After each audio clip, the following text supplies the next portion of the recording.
हाँ बच्चा, हम कर रहे थे respiration in plants. Respiration in plants जिसको हम सेल्यूलर रेस्पिरेशन या कोशिकीय श्वसन कहते हैं, इसके हमने कुछ टॉपिक स्टडी किए थे, कुछ करने थे। जैसे इसका इंट्रोडक्शन देखा था कि रेस्पिरेशन क्या है, रेस्पिरेशन का इक्वेशन क्या था, यानी अभिक्रिया क्या थी, रेस्पिरेशन है श्वसन के कितने प्रकार थे, एरोबिक था, एनएरोबिक था, यानी कि वायवीय और अवायवीय था। उसके बाद में हमने बात की थी कि भाई वायवीय और अवायवीय में डिफरेंस क्या थे। जैसा बोला था कि एरोबिक रेस्पिरेशन है वो अपने साइटोप्लाज्म और माइटोकॉन्ड्रिया दोनों में होता है, और एनएरोबिक जो है वो केवल और केवल साइटोप्लाज्म या कोशिका द्रव्य में होता है। क्लियर? तो हमने बोला था कि भाई इस श्वसन के अंदर एक तो इंट्रोडक्शन, सेकंड श्वसन के क्रियाधार, है ना। श्वसन की क्रियाधार का मतलब है कि श्वसन की प्रक्रिया में भाग कौन कौन लेते हैं। श्वसन की अभिक्रिया में भाग लेके अभिक्रिया को स्टार्ट कौन करते हैं, वो प्रोटीन हो सकता है, वो वसा हो सकती है, वो कार्बोहाइड्रेट हो सकते हैं। फिर बात की थी कि श्वसन का स्थल कौन सा है, प्लांट में श्वसन होता है माइटोकॉन्ड्रिया में।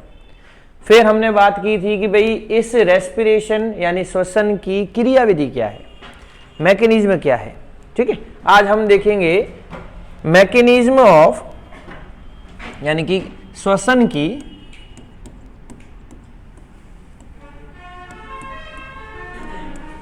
क्रियाविधि, mechanism of respiration in plants. Got it? इसमें आपको कुछ इंट्रोडक्शन हमने बताया था कि पूरे श्वसन की जो क्रिया है वो 2 चरणों में संपन्न होती है, जिसमें हमने पहले को बोला था सामान्य पथ, राइट, एंड सेकंड को क्या बोला था, HMP पथ, हेक्सोज मोनोफॉस्फेट पथ या पाथवे।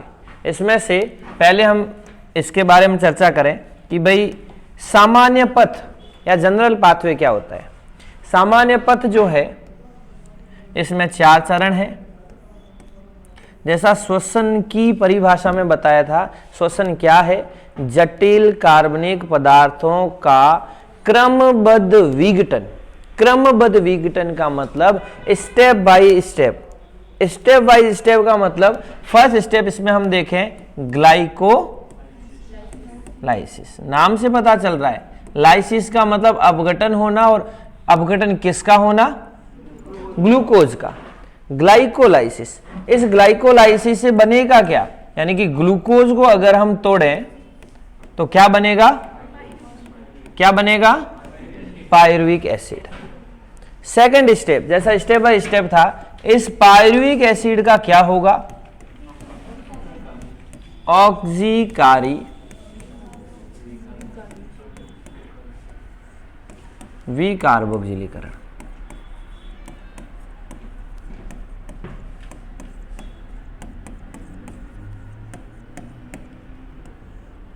यानी इस पायरुविक एसिड से हम क्या बनाएंगे, एसिटाइल कोएंजाइम ए। क्लियर? तीसरा स्टेप, यह एसिटाइल कोएंजाइम ए कहां एंटर कर जाएगा, क्रेब्स चक्र में, और वहां मौजूद ऑक्जेलो एसिटिक एसिड से मिलकर के सबसे पहले सिट्रिक एसिड बनाएगा और साइकिल को पूरा कंप्लीट करेगा। इसलिए इस क्रेब्स साइकिल को सिट्रिक एसिड साइकिल के नाम से भी जाना जाता है। और भी नाम है जैसे TCA साइकिल वगैरह, वो बाद में अपन डिस्कस करेंगे। और चौथी चीज ETS, मतलब इलेक्ट्रॉन ट्रांसपोर्ट सिस्टम कह दो, शटल कह दो। जैसा हमने रेस्पिरेशन की अभिक्रिया देखी थी, C6H12O6 plus 6O2 converted into 6CO2 plus 6H2O, और इसके साथ में जो एनर्जी है वो रिलीज हुई थी। अब ये चारों चरण अपने पास में है। फर्स्ट तो हम क्या करेंगे, इस ग्लूकोज को ठिकाने लगाएंगे और किसको रिलीज करेंगे, ग्लूकोज को ठिकाने लगा करके हम रिलीज करेंगे CO2 को, कार्बन डाइऑक्साइड को। सेकंड बात करते हैं, इस ऑक्सीजन को ठिकाने लगा करके हमें क्या बनाना है, H2O बनाना है, यानी ऑक्सीजन के पास में हमें क्या लाना है, हाइड्रोजन लाना है। तो सीधे ऑक्सीजन से हाइड्रोजन बाइंड नहीं होता, यहाँ पर बहुत सारे वेक्टर काम में आएंगे, बहुत सारे कॉम्प्लेक्स काम में आएंगे। और हमने बोला था कि माइटोकॉन्ड्रिया का जो F0 F1 पार्टिकल या एलिमेंट्री पार्टिकल होता है ना, उसके ऊपर 5 संकुल पाए जाते हैं। फर्स्ट NAD रिडक्टेज, दूसरा सक्सिनेट डिहाइड्रोजनेज, तीसरा साइटोक्रोम B एंड C, चौथा साइटोक्रोम A और A3 और पांचवा ATP सिंथेटेज खुद। तो वो यहाँ पर हाइड्रोजन को, प्रोटॉन को, इलेक्ट्रॉन को ऑक्सीजन के पास में ले आएंगे और क्या करेंगे, वाटर का फॉर्मेशन करेंगे। तो स्टार्ट के जो 3 चरण हैं, ग्लाइकोलाइसिस, पायरुविक अम्ल का ऑक्सीकारी कार्बोक्सिलीकरण मतलब कि oxidative decarboxylation of pyruvic acid, और थर्ड क्रेब्स साइकिल। इन तीनों के अंदर तो क्या होगा, ग्लूकोज टूटेगा क्रमबद्ध तरीके से और क्या रिलीज कर देगा, CO2 के कितने मॉलिक्यूल बेटा, 6 मॉलिक्यूल। और फोर्थ स्टेप है ETS। इस ETS में ये ऑक्सीजन जो है इससे हाइड्रोजन बाइंड होगा और वाटर के मॉलिक्यूल का फॉर्मेशन हो जाएगा। क्लियर, चलो यहां तक देखा था हमने। आज हम पहला स्टेप देखते हैं कि ग्लाइकोलाइसिस है क्या। फर्स्ट स्टेप,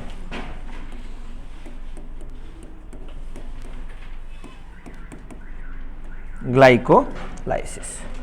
नाम से पता चल रहा है किसका लाइसिस होना, ग्लूकोज का। अब ग्लूकोज का लाइसिस हो तो इसके बारे में हम कुछ पॉइंट पढ़ते हैं। सबसे पहले जो जर्मन वैज्ञानिक थे, कितने,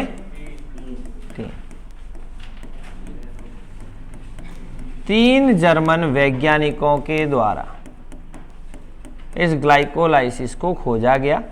3 जर्मन वैज्ञानिक कौन थे, very good, Embden, Meyerhof and third one is Parnas. इन्हीं तीनों के सम्मान में इस ग्लाइकोलाइसिस को हम क्या बोलते हैं, E for Embden, M for Meyerhof, P for Parnas pathway के नाम से जानते हैं। क्लियर, आगे बात करें। इस ग्लाइकोलाइसिस के लिए ऑक्सीजन की आवश्यकता, इस ग्लाइकोलाइसिस के लिए ऑक्सीजन की जो आवश्यकता है वो आवश्यकता नहीं होती, इसलिए हम इसको क्या बोलते हैं, सामान्य पथ भी कहते हैं। और ग्लाइकोलाइसिस एक ऐसा कॉमन पाथवे है जो वायवीय श्वसन में भी होता है और अवायवीय श्वसन में भी होता है। क्योंकि हमने अंतर पढ़े थे, बोला था कि कोशिका द्रव्य और माइटोकॉन्ड्रिया में वायवीय होता है और सिर्फ कोशिका द्रव्य में अवायवीय होता है। तो ग्लाइकोलाइसिस से जो पायरुविक एसिड बनेगा, उस पायरुविक एसिड का क्या फ्यूचर रहता है, उसी बेस पे वायवीय और अवायवीय श्वसन होता है। अगर वो पायरुविक एसिड ऑक्सीजन की उपस्थिति में हो जाता है तब तो माइटोकॉन्ड्रिया में प्रवेश कर जाएगा और आगे के स्टेप करेगा। अगर ऑक्सीजन की अनुपस्थिति में हो जाता है तब वो किण्वन की प्रक्रिया करेगा। किण्वन की प्रक्रिया मतलब फर्मेंटेशन की प्रक्रिया, लैक्टिक एसिड का निर्माण, है ना, अल्कोहलिक एसिड का निर्माण, वो ब्यूटेरिक एसिड का निर्माण आगे। तो हम बात कर सकते हैं कि जो वायवीय एंड अवायवीय श्वसन है, उन दोनों का ये कॉमन पाथवे, कॉमन पथ। यहां तक कोई दिक्कत, आगे चले, चलो। इस ग्लाइकोलाइसिस की पूरी प्रक्रिया 3 चरणों में संपन्न होती है। पहला स्टेप है फॉस्फोरिलीकरण, फॉस्फोरिलीकरण यानी फॉस्फेट ग्रुप का ऐड होना। दूसरा, जब हम फॉस्फोरिलीकरण करेंगे तो अपने पास में एक हेक्सोज शुगर आएगी और वो हेक्सोज शुगर क्या करेगी, टूटेगी। तो हेक्सोज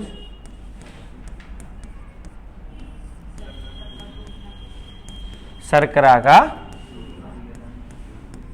टूटना।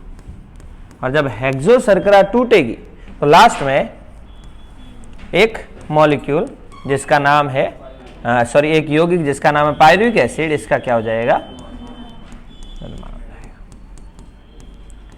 ये 3 स्टेप होते कैसे हैं, इन तीनों स्टेप को हम एक एक करके देखेंगे। ठीक है, देखो बेटा, अपने पास में जब हमने एक एंजाइम पढ़ा था हाइड्रोलिजेज। हाइड्रोलिजेज का मतलब हमने बोला था कि श्वसन के अंदर जो क्रियाधार होता है वो कार्बोहाइड्रेट हो सकते हैं। सुक्रोज का जब जल अपघटन होगा तो क्या बनेगा? ग्लूकोज और फ्रक्टोज बनेगा। उसी ग्लूकोज से ही अपनी ग्लाइकोलाइसिस की प्रोसेस जो है वो स्टार्ट होती है। उससे पहले एक छोटा सा कथन, एक छोटी सी लाइन आपको क्या बताई थी कि the great, very good, grandmother, okay, throws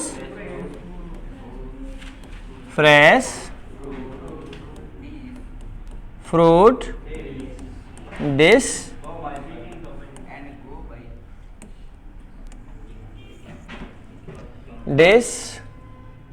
and go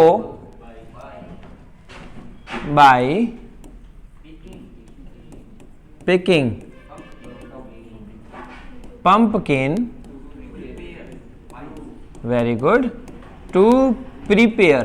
बेटा मैं प्रिपेयर को इस तरीके से लिख रहा हूं, प्रिपेयर पीज और पाइज। एक ग्रेट ग्रैंड मदर यानी कि परदादी है ना, ग्रेट ग्रैंड मदर ने थ्रोज यानी फेंका है ना, थ्रोज यानी फेंकती है, फ्रेश फ्रूट डिश ताजे फलों से बनी हुई सब्जी को फेंकती है, एंड गो और गई, बाई पिकिंग लेने, पंपकिन कद्दू, टू प्रिपेयर बनाने, क्या? पाइज यानी खिचड़ी बनाने। तो एक दादी अम्मा ने ताजे फलों से बनी हुई सब्जी को फेंक दिया और खिचड़ी बनाने के लिए कद्दू लेने के लिए वो गई। अब ये चीज अपने यहां ग्लाइकोलाइसिस में कहां काम आई देखते हैं। सबसे पहला अपने पास में है क्या? एज अ सबस्ट्रेट कौन है? चलो ग्लूकोज। ग्लूकोज का सोर्स कौन? सुक्रोज। इसी सुक्रोज से क्या आया? ग्लूकोज। इसी सुक्रोज के जल अपघटन से क्या बना? फ्रक्टोज। आगे देखते हैं, इस ग्लूकोज में कार्बन कितने बेटा? 6। इस 6 कार्बन ग्लूकोज के छठे कार्बन के ऊपर मैं ऐड कर रहा हूं फॉस्फेट। तो इस फॉस्फेट का स्रोत क्या? सुनाई नहीं दिया बेटा? फॉस्फेट का स्रोत क्या?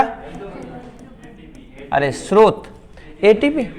एटीपी का मतलब एडिनोसिन और फॉस्फेट कितने? इसमें से एक फॉस्फेट को तो मैंने ग्लूकोज के छठे कार्बन पे लगा दिया, तो पीछे कितने बचे? एडिनोसिन डाइफॉस्फेट, जिसको मैं क्या लिखूं? ADP। क्लियर? अब ग्लूकोज से ग्लूकोज 6 फॉस्फेट बना तो एक फॉस्फेट ग्रुप ग्लूकोज के छठे कार्बन पे आया। और एंजाइम वाले चैप्टर में हम अगर वापस चलें तो आपको सेकंड नंबर का एंजाइम समूह बताया था। फर्स्ट था oxidoreductase, second transferase, third hydrolase, fourth lyases, fifth isomerase और सिक्स्थ सिंथेटेज और लाइगेज। राइट? सेकंड ग्रुप था ट्रांसफरेज, जिसमें हमने बोला था कि किसी ग्रुप का ट्रांसफर होगा तो वो क्या, वहां पर ट्रांसफरेज एंजाइम वाला समूह आएगा। और ट्रांसफरेज के अंदर एक ग्रुप पढ़ा था हमने काइनेज। जब फॉस्फेट ग्रुप का ट्रांसफर होता है बेटा तो वहां पर कौन सा समूह आता है? काइनेज। चलो यहां पर एंजाइम क्या आएगा? चलो काइनेज। और थोड़ा सा उससे पीछे की तरफ चले तो एंजाइम के नामकरण में हमने देखा था कि एंजाइम का नाम कैसे होता है, या तो क्रियाधार की प्रकृति के आधार पर होता है या उस अभिक्रिया की प्रकृति के आधार पर होता है। तो हम एक रिकमेंड कर रहे हैं क्रियाधार की प्रकृति। अपना क्रियाधार है ग्लूकोज। एक साइंटिस्ट था ड्यूक्लॉक्स, उसने बोला था कि क्रियाधार के पीछे ASE एज लगाने पर आपका एंजाइम बन जाएगा। अपना क्रियाधार कौन है? ग्लूकोज। कितने कार्बन का है? 6 कार्बन का। 6 कार्बन के लिए क्या आता है? हेक्सो। ओके, ये आ गया हेक्सो। सॉरी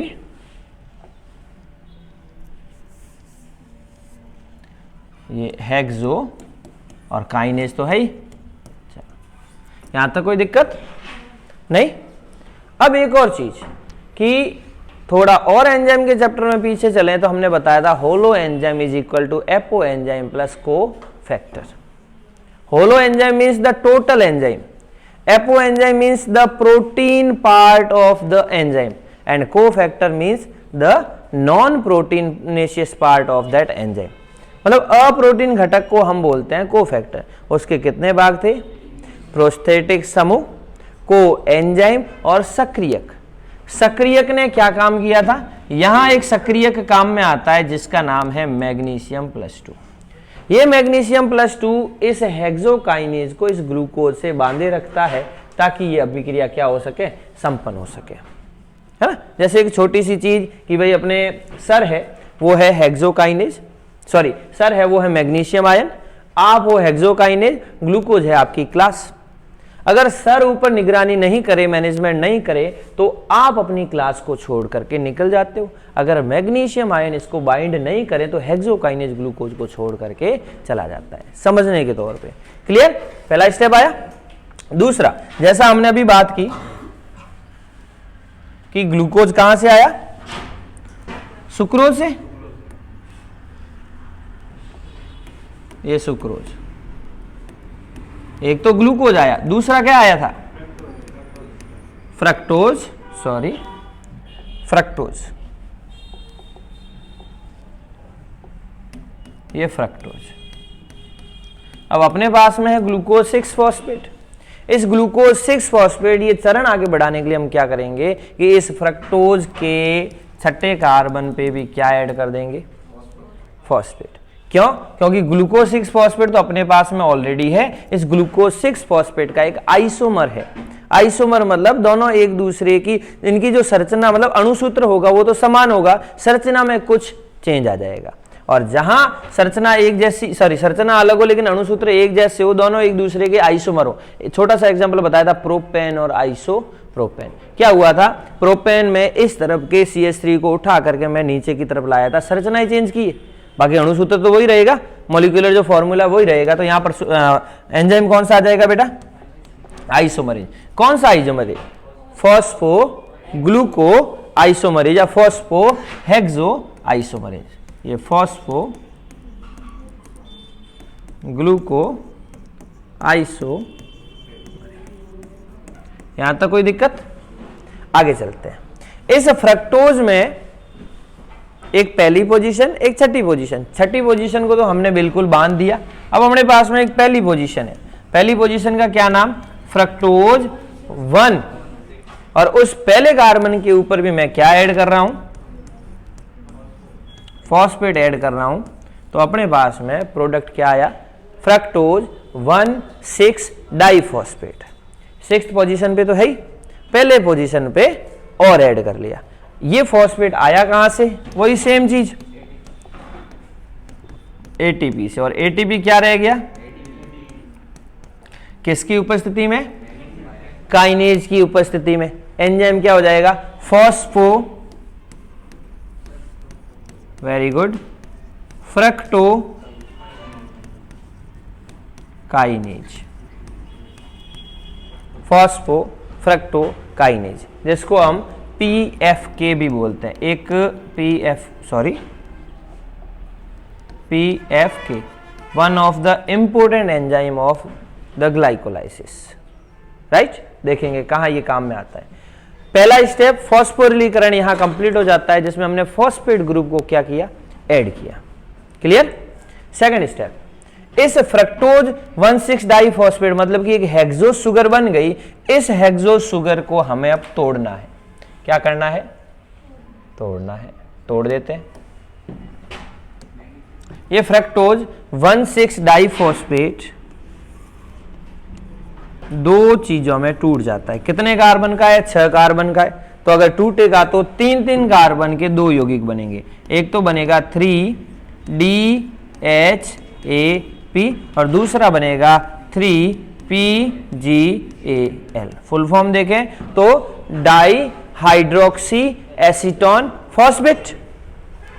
एसीटोन है 3 कार्बन का है जिसके ऊपर 2 हाइड्रोक्सी ग्रुप लगे हैं और तीसरे कार्बन पे कौन लगा है, फॉस्फेट। सेम अणुसूत्र इधर भी है, फॉस्फोगिल्सरैल्डिहाइड, एल्डिहाइड है, तीसरे कार्बन पे कौन है, फॉस्फेट ग्रुप है, ठीक है। और यहां पर भी एक एंजाइम ग्रुप देखें तो चौथा एंजाइम ग्रुप, तीसरा था हाइड्रोलेजेज, जिसमें हमने बोला था कि जल के अणु को जोड़ करके क्रियाधार को तोड़ना। अगर जल का अणु नहीं जोड़े फिर भी क्रियाधार को तोड़े तो एंजाइम कौन सा आता है, लाइएजेज। और उस लाइएजेज का एक सब ग्रुप है जिसका नाम है एल्डोलेज। क्या नाम है बेटा, एल्डो, जिससे ये 2 चीजें अपने पास में 3-3 कार्बन की बन गई। ये दोनों भी एक दूसरे के क्या है, आइसोमर है, इसलिए एंजाइम क्या आ जाएगा, आइसोमर है। इसलिए बोला था बेटा कि एंजाइम वाला चैप्टर अच्छे से पढ़ लेना, अच्छे से समझ लेना, बहुत जगह काम आने वाला है। आगे बहुत सारे पाथवे, बहुत सारे साइकिल है, इनमें एंजाइम तो काम आएंगे ही रहेंगे, क्योंकि एंजाइम के बगैर तो कोई अभिक्रिया संपन्न नहीं हो सकती। चलो आगे देखते हैं। अब इस 3PgAl से तीसरा स्टेप स्टार्ट हो जाता है, हेक्सो जो शुगर है यहां पर टूट जाती है। ये हेक्सो शुगर टूट करके पायरुविक एसिड का फॉर्मेशन करती है। कैसे करती है, अपने पास में 3PgAl है, इस 3PgAl से मैं बना रहा हूं 1,3-डाई-PgAl, यानी कि फॉस्फोगिल्सरैल्डिहाइड, तीसरे कार्बन पे तो फॉस्फेट था, मैंने एक और फॉस्फेट ऐड कर दिया। कहां से कर दिया, पहले कार्बन पे। ये फॉस्फेट आएगा कहां से, नहीं बेटा, एक ग्रुप है फॉस्फोरिक अम्ल, H3PO4 कहते हैं, यहां से एक फॉस्फेट इसके ऊपर ऐड हो जाता है। क्लियर, आगे देखो, इस 1,3-डाई-PgAl से मैं बना रहा हूं 1,3-डाई-PgA। एल्डिहाइड से क्या बनाया, एसिड बनाया, फॉस्फोगिल्सरैल्डिहाइड से बनाया एसिड। यानी कि अगर मैं हाइड्रोजन को रिमूव कर दूं तो एल्डिहाइड किस में बदल जाएगा, एसिड में बदल जाएगा। अगर हाइड्रोजन को रिमूव करे तो उस हाइड्रोजन को ले जाएगा कौन, जैसा माइटोकॉन्ड्रिया के अंदर जो 5 कॉम्प्लेक्स थे उनमें हमने बताया था कि अगर अपने पास में जो हाइड्रोजन निकले तो या तो उसको NAD ले जा सकता है या FAD ले जा सकता है। यहां पर इस हाइड्रोजन को लेके कौन जाता है, और क्या बन जाता है बेटा, NADH। हाइड्रोजन निकला है तो कौन सा एंजाइम समूह, ऑक्सीडो रिडक्टेज। यहां पर 1,3-डाई-PgAl से हाइड्रोजन निकला है तो इसका तो क्या हो रहा है, ऑक्सीकरण हो रहा है, हाइड्रोजन निकलना, ठीक है। एंजाइम क्या आ जाएगा, डीहाइड्रोजिनेज। कौन सा, फॉस्फोगिल्सरोडिहाइड्रोजिनेज। Clear, okay. आगे देखते हैं, 1,3-डाई-PgA से मैं एक फॉस्फेट को हटा देता हूं, पीछे क्या बचा, फॉस्फोगिल्सरिक अम्ल। जब हमें फॉस्फेट चाहिए था तो हम ATP से ले रहे थे, अब फॉस्फेट एक एक्स्ट्रा था उसको निकाला है तो देंगे भी किसको, यहां पर ADP आता है, फॉस्फेट को ग्रहण करके क्या बना देता है। आगे देखो, इस 3PgA से, चलो एंजाइम कौन सा, पहले ये बताओ, फॉस्फेट ग्रुप का ट्रांसफर हो रहा है, एंजाइम कौन सा, काइनेज।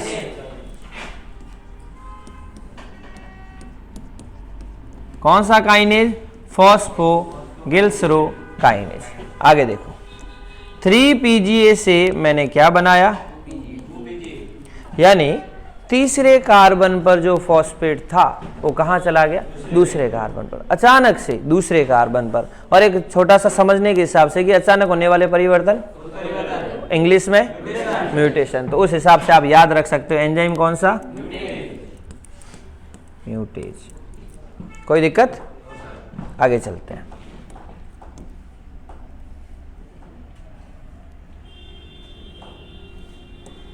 इस 2PgA से एक एंजाइम जिसका नाम है इनोलेज उसकी उपस्थिति में ये बन जाता है PEP, फॉस्फेट तो है ही, इनोलेज से इनोल ग्रुप आ गया, और pyruvic acid phospho enol pyruvate, clear. और इस फॉस्फो इनोल पायरुवेट से अगर मैं फॉस्फेट को हटा दूं, इनोल ग्रुप रिलीज हो जाए तो क्या बनेगा, पायरुविक एसिड। और फॉस्फेट ग्रुप को हटाया है तो उस फॉस्फेट ग्रुप को ग्रहण कौन करेगा, ADP करेगा, और क्या बना देगा, ATP बना देगा। एंजाइम कौन सा, काइनेज। कौन सा काइनेज, पायरुवेट काइनेज।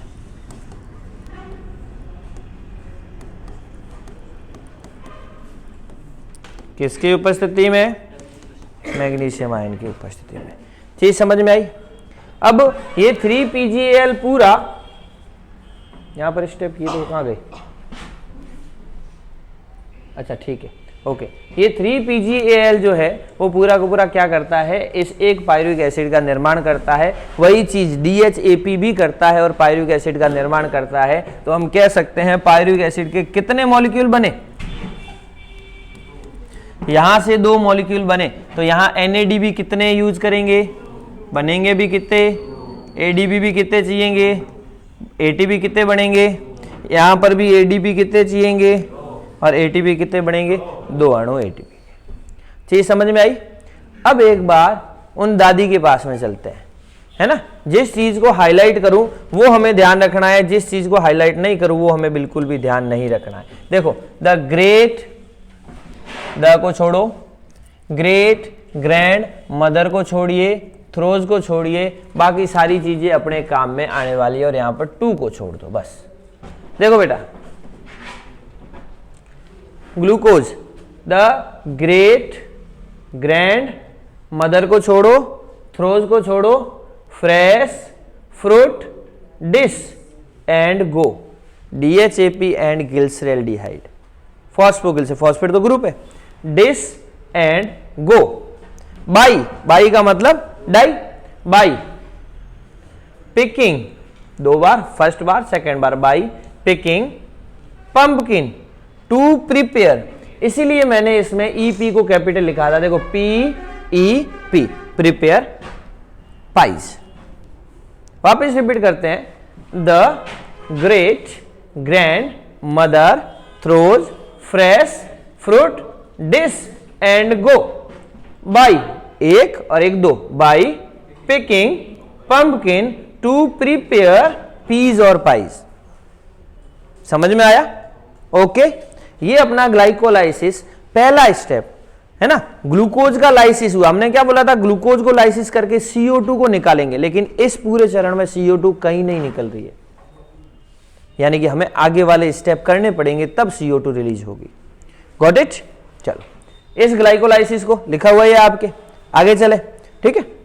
इस ग्लाइकोलाइसिस में ऊर्जा कैसे काम आती है, हमें टोटल रेस्पिरेशन की प्रोसेस में कितने ATP मॉलिक्यूल का फॉर्मेशन करना था, 38। इसमें कितने होते हैं, देखना बेटा इधर। सबसे पहले 1 ATP खर्च हुआ, यहां पर 1 ATP खर्च हुआ। ATP खर्च कितने हुए, 2 ATP खर्च। क्या बोले, ये सबसे पहले जब ग्लूकोज से हम फ्रक्टोज 1,6 डाइफॉस्फेट बना रहे थे तब ATP खर्च कितने हुए, 2 ATP खर्च। देखो आगे, आगे कहाँ है, इसको छोड़ो अभी।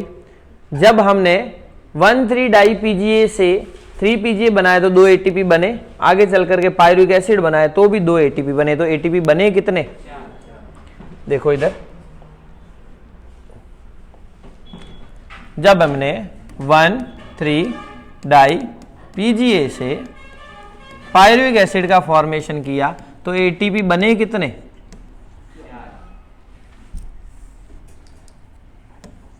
4 ATP अणुओं का निर्माण हुआ, जिसमें से अपने पास में 2 तो खर्च हो गए, तो पीछे बचे कितने। तो हमें पूरे ग्लाइकोलाइसिस में कितने ATP अणुओं का शुद्ध लाभ होता है, 2 ATP अणुओं का। देखो, फिर बात करते हैं कि एक स्टेप ऐसा आया था 1,3 डाई PgAl से 1,3 डाई PGA बना, वहां पर 2 NAD काम में आए थे, 2 NADH2 बने थे। जैसा आपको पहले बताया था, एक NAD का मॉलिक्यूल कितने ATP के बराबर होता है? 3 ATP का। और अपने पास NAD के मॉलिक्यूल कितने हैं? 2। तो कितने ATP के बराबर हो जाएंगे? अगर उस हाइड्रोलाइसिस वाली प्रोसेस से देखें तो अपने पास में एक NAD का मॉलिक्यूल है वो 3 ATP के बराबर, 2 ATP के मॉलिक्यूल कितने के बराबर? 6 ATP के बराबर। शुद्ध लाभ हुआ था 2 ATP का, 6 ATP इसमें ऐड करो तो टोटल लाभ, कुल लाभ कितना होता है? कुल लाभ हमें कितने बनाने हैं? 38। 38 में से 8 तो सिर्फ ग्लाइकोलाइसिस बनाता है, पीछे कितने बचे? 30। वो 30 कैसे बनते हैं वो हम आगे वाले स्टेप में देखेंगे। यहां तक चीज समझ में आई? चलो आगे चलते हैं। अपने पास में फाइनल प्रोडक्ट क्या आया? इस पायरुविक एसिड का हम फ्यूचर देखते हैं कि पायरुविक एसिड कहां कहां जा सकता है, पायरुविक एसिड कहां कहां जा सकता है। ठीक है, पायरुविक एसिड का मतलब ये ग्लूकोज कितने कार्बन का? ये C6H12O6। इससे हमने क्या बनाया? Pyruvic acid. क्या formula? CH3 C double bond O COOH, यानी C3O3H4। ये अपने पास में पायरुविक एसिड बना। इसके कितने मॉलिक्यूल बने? कितने मॉलिक्यूल बने? 2 मॉलिक्यूल बने। अब ये पायरुविक एसिड अगर ऑक्सीजन की उपस्थिति में होता है तो कहां चला जाता है? माइटोकॉन्ड्रिया में एंटर कर जाता है, माइटोकॉन्ड्रिया में। और अगर ऑक्सीजन की अनुपस्थिति में होता है तो कौन सी प्रोसेस करता है?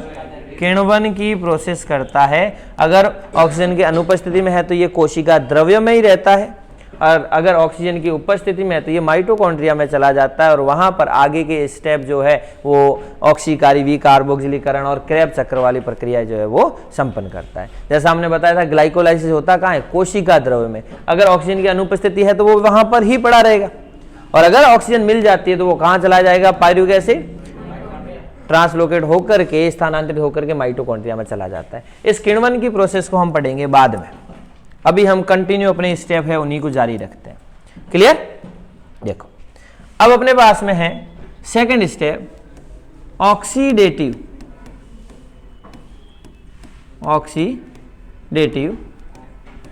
डीकार्बोक्सिलेशन ऑफ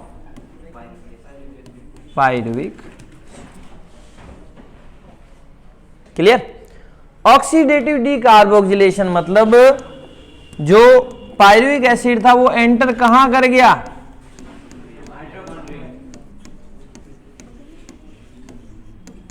माइटोकॉन्ड्रिया में। हमें करना क्या है? डीकार्बोक्सिलेशन मतलब CO2 को निकालना है। यहां पर 5 सहकारक काम में आते हैं। कौन कौन से हैं?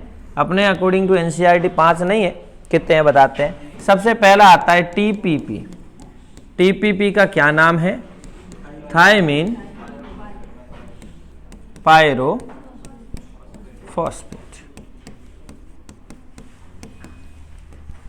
दूसरी बात करें, क्या करें?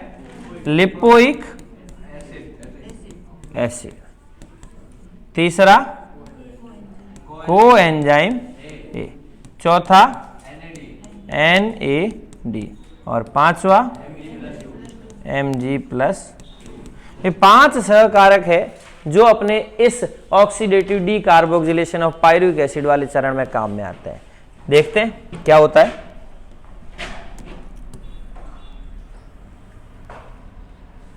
देखो बेटा, जो पायरुविक एसिड है जिसका फॉर्मूला हमने CH3 C double bond O C double bond O OH बताया था, इससे सबसे पहले क्या रिलीज हो जाता है?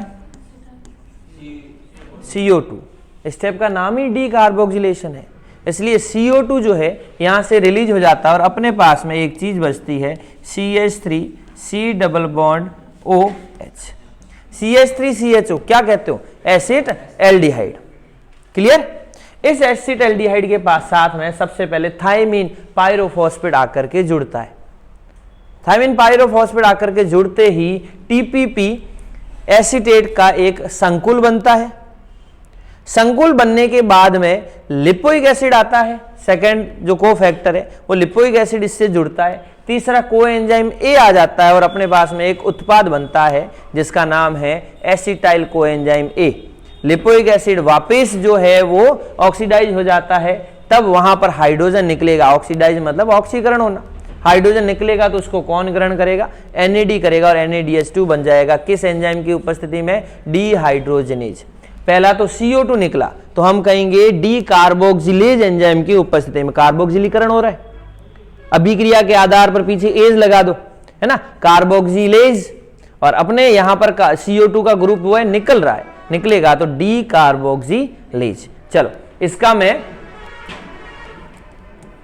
अगर हम बात करें कि C3H4O3, इसमें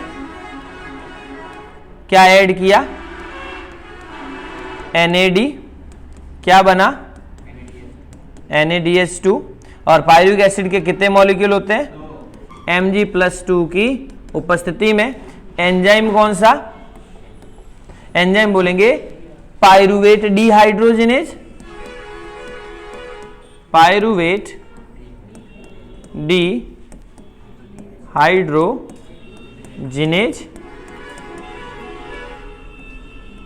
ओके, क्या बनता है, एक तो बनता है एसिटाइल कोएंजाइम ए। क्लियर। और CO2 के 2 मॉलिक्यूल, क्योंकि पायरुविक एसिड के भी कितने मॉलिक्यूल है, तो CO2 के भी 2 मॉलिक्यूल का निर्माण होता है। हमें C6H12O6 से कितने CO2 निकालने थे, 6, उसमें से यहां कितने निकले। इस अभिक्रिया को क्या बोलते बेटा, लिंक रिएक्शन। यस, योजक अभिक्रिया के नाम से जानते हैं। योजक अभिक्रिया क्यों कहते हैं, क्योंकि जो एसिटाइल कोएंजाइम ए बना है ये आगे जाएगा क्रेब चक्र में। आया कहां से, पायरुविक एसिड से। पायरुविक एसिड कहां से आया, ग्लाइकोलाइसिस से। तो ये एसिटाइल कोएंजाइम ए ग्लाइकोलाइसिस और क्रेब चक्र को जोड़ने का काम करता है। ग्लाइकोलाइसिस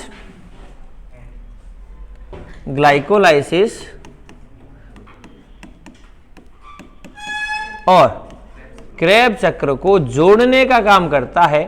इसलिए इस एसिटाइल कोएंजाइम ए को या इस स्टेप को हम क्या कहते हैं बेटा, लिंक रिएक्शन कहते हैं, योजक अभिक्रिया कहते हैं। किसके बीच की, ग्लाइकोलाइसिस और क्रेब चक्र के बीच की।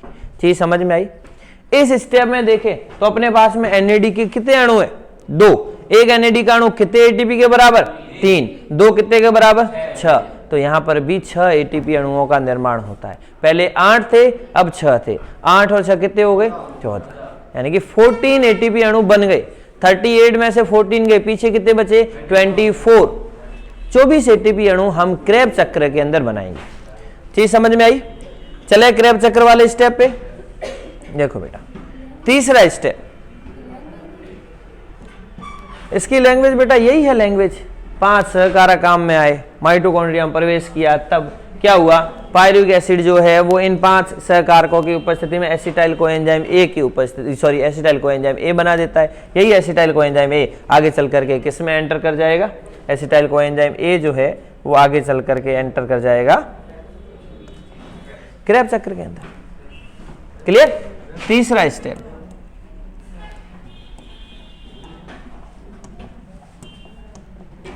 Krebs cycle. हाँ, क्रेब साइकिल नाम से पता चल रहा है। एक साइंटिस्ट था जिसका नाम था क्रेब। उन्होंने इस साइकिल को दिया था और उन्हीं के सम्मान में ही इस साइकिल को क्या बोलते हैं, क्रेब्स साइकिल। ठीक है। फिर बात करें इस क्रेब साइकिल में होगा क्या, एसिटाइल कोएंजाइम ए एंटर करेगा कहां पर, होता कहाँ है? माइटोकॉन्ड्रिया में। माइटोकॉन्ड्रिया में भी कहाँ पर? मैट्रिक्स के अंदर। माइटोकॉन्ड्रिया की जो अदात्री है, जो मैट्रिक्स है, उसके अंदर ये चीज संपन्न होती है और वहां पर ये एसिटाइल कोएंजाइम में ऑक्जेलो एसिटिक एसिड, ऑक्जेलो एसिटिक एसिड से मिलेगा और सबसे पहले किसका निर्माण करेगा?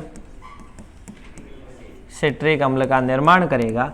इसलिए इस पथ को सिट्रिक एसिड पथ भी कहते हैं। और इस सिट्रिक एसिड पथ में 3 कार्बोक्सिलिक ग्रुप होते हैं। कितने होते हैं बेटा? इसलिए इसको TCA चक्र भी कहते हैं। TCA चक्र का मतलब है ट्राई कार्बोक्सिलिक एसिड चक्र। क्लियर? अब ये चक्र होता कैसे? देखो, सबसे पहले अपने पास में था ग्लूकोज। ग्लूकोज से क्या बनाया? Pyruvic acid. पायरुविक एसिड से क्या बना? Acetyl coenzyme. ये माइटोकॉन्ड्रिया में मौजूद ऑक्जेलो एसिटिक एसिड से क्रिया करता है।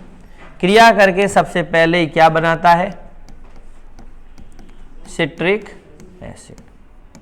अब इसके कुछ स्टेप है जो आपको ध्यान रखने पड़ेंगे। देखो बेटा, वही एंजाइम का ग्रुप नंबर 6, कौन सा? सिंथेटेज या लाइगेज। 2 चीजों को जोड़ना। लाइगेज बायोटेक्नोलॉजी में भी एक टर्म यूज करी थी। लाइगेज मतलब 2 चीजों को जोड़ने का काम, जोड़ने का काम। और तीसरा बनाना। बनाना मतलब सिंथेसिस होना। सिंथेसिस होना तो यहाँ क्या आ जाए? कौन सा एंजाइम आ जाएगा? सिंथेटेज। बनाया किसको है? सिट्रिक एसिड को। इसलिए एंजाइम का समूह भी कौन सा आ जाएगा? Citrate synthetase. Citrate synthetase. ठीक, समझ में आई? ये सिट्रिक एसिड है। आगे चल करके इसके एक सिस रूप, एक होता है ट्रांस रूप, एक होता है सिस रूप। आपने पढ़ा है केमिस्ट्री के अंदर, है ना? सिस एकोनिटेज। चलो, सिस एकोनिटेज में बदलता है। ये सिस एकोनिटेज आगे चल करके आइसोसिट्रेट में, ये एक दूसरे के आइसोमर है, आइसोसिट्रेट में बदलता है। बस संरचना में थोड़ा बदलाव किया है। ये दोनों एक दूसरे के क्या है? आइसोमर। अगर ये नहीं लिखो तो भी काम चल जाए। ठीक है? सिट्रेट से क्या बना? आइसोसिट्रेट। ओके, आगे चलते हैं।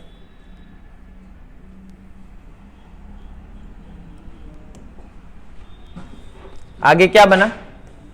एक यौगिक बनता है जिसका नाम है ऑक्जेलो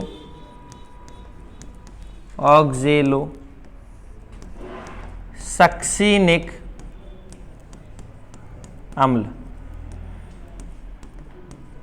इससे एक यौगिक बनता है alpha keto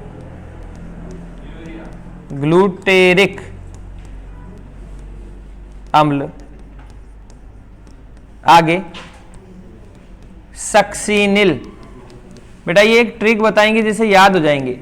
succinyl coenzyme A गया तो बना सक्सिनिक अम्ल। सक्सिनिक अम्ल से बनता है फ्यूमेरिक अम्ल। फ्यूमेरिक अम्ल से बनता है मैलिक अम्ल और मैलिक अम्ल से बन जाता है ऑक्जेलो एसिटिक अम्ल। यही ऑक्जेलो एसिटिक अम्ल किससे मिलता है? इस एसिटाइल कोएंजाइम ए से, और क्या बना देता है? चलो पहले एक छोटी सी ट्रिक देखते हैं, उसके बाद में इन स्टेप को समझते हैं। देखना बेटा, इधर क्या लिख रहा हूं मैं?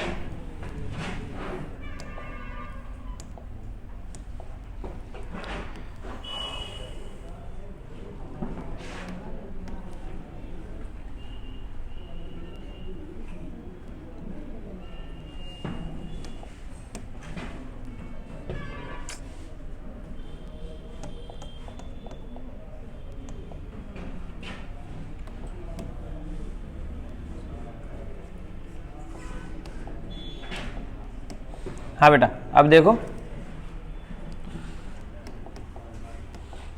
क्या लिख रहा हूं, क्या लिखा, केमिस्ट्री की सिट्रिक साइकिल आई और क्रेब चक्र से फ्री में क्या ले गई, ऑक्सीजन ले गई। सुनना बेटा, इधर ध्यान दो, केमिस्ट्री की, केमिस्ट्री तो ऐसे ही है, क्या आई, सिट्रिक साइकिल आई और क्रेब साइकिल से फ्री में क्या ले गई। वापस रिपीट करें, देखो बेटा, केमिस्ट्री की सिट्रिक साइकिल आई और क्रेब साइकिल से फ्री में ऑक्सीजन ले गई। तो दे क्या गई, देखते हैं अब इधर, इधर ध्यान दो। सिट्रिक एसिड कितने कार्बन की श्रृंखला है, 6, ठीक है, ये 6 की श्रृंखला है, ये 6, ये 6, ये 6, लेकिन यहां आते ही अल्फा, सॉरी ये 6 कार्बन 6 कार्बन 6 कार्बन, यहां अल्फा कीटो ग्लूटेरिक एसिड जो है वो 5 कार्बन की श्रृंखला है। कितने कार्बन की श्रृंखला है, तो एक CO2 निकला, तो वो कहां से निकला, जो एक CO2 यहां से निकला तभी 5 कार्बन हुए ना, क्योंकि अपने पास में पायरुविक एसिड के 2 मॉलिक्यूल थे, तो ऑब्वियसली CO2 भी कितना निकलेगा, 2 निकलेगा, ठीक है। ये 5 से ये सक्सिनिक एसिड वाली जो है वो है 4 की, कितनी, तो एक CO2 और निकालो। अब ये 4, ये 4, ये 4, ये 4, ऑक्सिलो एसिटिक एसिड भी कितने कार्बन का कंपाउंड, 4 का। क्लियर, ओके, कोई दिक्कत। ये 4 का एसिटाइल कोएंजाइम में कितने का, 2 कार्बन का। देखो बेटा, अपने पास में ये था CH3 C double bond O C double bond O OH, ये क्या था, पायरुविक अम्ल, इससे हमने एक CO2 निकाल दिया था, हाइड्रोजन को भी रिलीज कर दिया था, तो ये कितने कार्बन का कंपाउंड बचा, 2 कार्बन का। इस 2 कार्बन के साथ में 4 कार्बन आकर के जुड़े, तो कितना बना, 6 का, ये 6 का, ये 6 का, ये 6 का, एक CO2 निकला, तो ये कितना रह गया, 5 का, फिर एक CO2 निकला, तो ये कितना रह गया, 4 4 4 4, और ये वापस 4, और ये ऐसे साइकिल घूमता जाएगा। ठीक, समझ में आई, चलो ये ट्रिक समझ में आई, थोड़ा सा और ऐड करते हैं। ले गई एंड दे क्या गई, 4 6 1 0 NAD, 7 ATP, 8 FAD दे गई। ये आपका जो आपको क्रैब साइकिल हार्ड लग रहा था, इस पूरे साइकिल से, सॉरी पूरी ट्रिक से इजी हो जाता है। देखो बेटा, कितने स्टेप है, गिनो, 1 2 3 4 5 6 7 8 9 10। पूरा का पूरा क्रैब साइकिल जो है वो इस तरीके से संपन्न होता है। अब क्या लिखा, 4 6 10, चौथे कार्बन से पहले छठे कार्बन, सॉरी हाँ, चौथे से पहले, छठे से पहले, 10वें से पहले NAD को ले आओ, यहां से हाइड्रोजन निकलता है। चौथा ये, इससे पहले मैं ले आ रहा हूं ये लो, यहां से कौन निकला, NAD, क्या बनेगा, हाइड्रोजन निकलेगा, उसको NAD ग्रहण करेगा, कितने, येलो कलर दिख रहा है, ओके।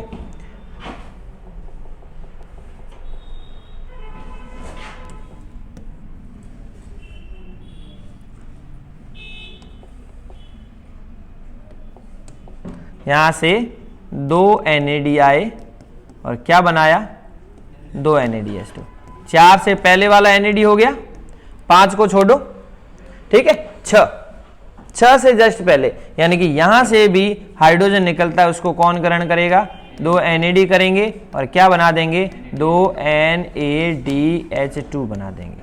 यहाँ एंजाइम कौन सा, ऑब्वियसली हाइड्रोजन निकला है तो डीहाइड्रोजिनेज। कार्बोक्सिलेज यहाँ पर भी हाइड्रोजन निकला है तो डीहाइड्रोजिनेज, डी कार्बोक्सिलेज भी हो सकता है। आगे चलते हैं 4, 6, 10 पे चलो। 2 NAD से क्या बना, 2 NADH2। NAD का चैप्टर खत्म। आगे चलो 7 ATP, ये हो गए 5, ये हो गए 6, ये हो गए 7। सक्सिनिक अम्ल ये एक ऐसा स्टेप है, एक ऐसा चरण है जो क्रियाधार स्तर पे होता है, बेस लेवल पे होता है, इसलिए यहां पर निकलता तो कौन है, यहां पर एटीपी का फॉर्मेशन होता है, मतलब एक फॉस्फेट आता है जीडीपी के साथ में जुड़ता है और जीटीपी बनाता है, ग्वानोसिन ट्राइफॉस्फेट, वो भी आगे चल करके एटीपी बनाएगा। तो हम बात करेंगे 2 ADP से क्या बने, 2 ATP। कोई दिक्कत, आगे चलो 8 FAD। यहां पर हाइड्रोजन निकलते हैं और क्या बनाते हैं, हाइड्रोजन निकलते हैं, उन हाइड्रोजन को ग्रहण कौन करता है, FAD करता है और क्या बना देता है। यहां पर एक सोचने वाली बात, पहले बताओ समझ में आया बेटा, समझ में आया तो मेरे को समझाओ कि हर जगह तो हम हाइड्रोजन निकालने के लिए NAD को ला रहे हैं, यहां पर FAD को क्यों लाए। 5 कॉम्प्लेक्स पढ़े थे, दूसरा कॉम्प्लेक्स था सक्सिनेट डिहाइड्रोजनेज। अगर क्रियाधार के रूप में सक्सिनिक अम्ल है और वहां से हाइड्रोजन निकलता है तो उसका प्रोस्थेटिक समूह हमने क्या बताया था, FAD बताया था, याद आया, एंजाइम वाले समूह में। तो अगर यहां से हाइड्रोजन निकलता है तो उसको FAD ग्रहण करता है। ये अपना पूरा क्रेब साइकिल और ये ट्रिक वापस देख लो, केमिस्ट्री की सिट्रिक साइकिल आई और क्रेब साइकिल से फ्री में ऑक्सीजन ले गई, दे क्या गई, 4 NAD दे गई, 6 NAD दे गई और 10 NAD दे गई, 7 ATP दे गई और 8 FAD दे गई। समझ में आया। अब ऊर्जा की गणना करते हैं। ग्लाइकोलाइसिस में कितने, देखो ग्लाइकोलाइसिस में कितने, 8 ATP। ऑक्सीडेटिव डीकार्बोक्सिलेशन में कितने हो गए थे, पीछे कितने बचे, इन 24 को कैसे प्राप्त करें, देखो सबसे पहले NAD कितने, 2, 2 4, 2 6 NAD। देखो बेटा 6 NAD, एक कितने के बराबर, 3 के बराबर, 6 कितने के बराबर, 18 ATP यहां से बन गए। फिर ये 2 ATP ऐड करो, 18 और 2 20।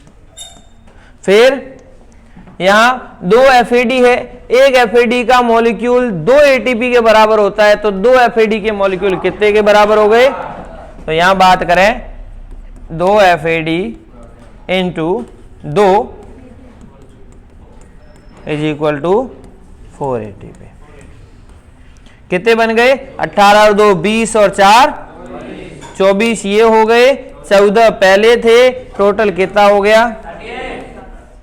अब NAD का अणु जब आया तब 3 ATP लाया, FAD का अणु लाया तब जब 2 ATP लाया, क्यों, वो अपन आगे ETS वाले चैप्टर में ETS वाले चरण में समझेंगे। चीज समझ में आई, ओके। तो आप क्या करो, यहां तक तो हम कर चुके हैं, कहां तक, ये कर दिया था लास्ट क्लास में, ठीक है। आप क्रेब साइकिल से लिखना स्टार्ट करो, ओके। बंद कर दे इसको।